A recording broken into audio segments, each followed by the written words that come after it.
Bring in Sean O'Hara of Pacer ETFs and Matt Badiali of Banyan Hill Publishing. Welcome to you both. Sean, I'll start with you. Let's talk about this marketplace. Dow back in positive territory for the year, ending just up over 24,781, I believe, which is last year's close, 24,719. Good news for stocks, but I have to tell you, this Goldilocks economy, nobody knows if it continues. Do global tensions actually take focus here? What do you see as more important to traders in coming days, global tensions or the economy?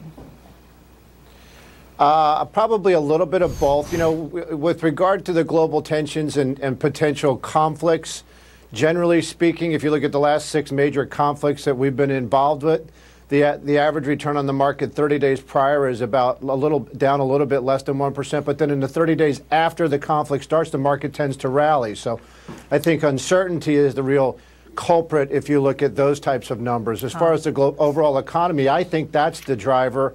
I think these numbers that have been coming out here lately on the core CPI being a little under what people thought and GDP being slightly better than what people thought.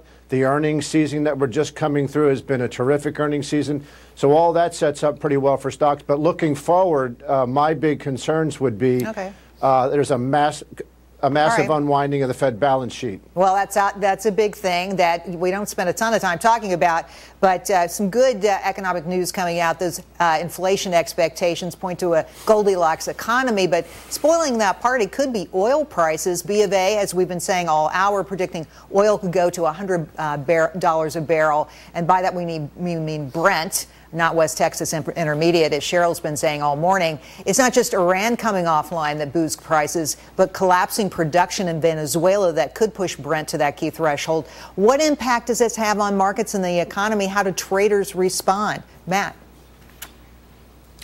Well, I think we all have to be prepared for higher oil prices. I know I'm preparing by looking at oil service stocks right now. That's a sector that seems to be undervalued. And U.S. oil production's at a record high right now. We're predicting another 1 million barrels per day through the end of 2019. All right. Well, Sean, to you, what do you see on oil right now? How does this impact us? And are we going to $100 a barrel? You know, I'm not an energy expert. I do think that for the last year or two, I think OPEC's been underestimating U.S. output, probably talking their own book and trying to push prices a little higher. The big problem is going forward is that oil is an input into almost everything. And if that increases the cost of doing business, then that effectively probably causes a problem on people's bottom lines. And that would be a little bit of a drag for the market. Matt, quickly, what is your outlook for oil prices right now? I think $100 a barrel this summer is not out of the question. And certainly within the next 18 months, depending on the kind of the global response to the U.S. pulling out of Iran. If our allies get behind us with that and they enforce the sanctions, a lot of oil is going to come off out of the production from Iran.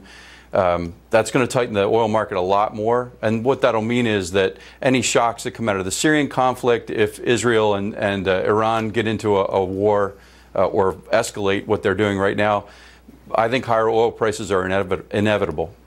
Sean, quickly, we don't have a lot of time, but the president's talking about cutting drug prices today. This seems to be a backing away from his promises to the market to make serious cuts in drug prices. What do we see as the impact on stocks this afternoon?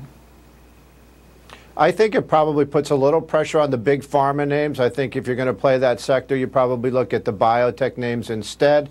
You know, this is another one of Trump's classic issues. You know, the U.S. has been subsidizing global drug prices forever, and I think he just wants to make things better. It's a big battle between demographics, which is the big driver for future use, and net margins.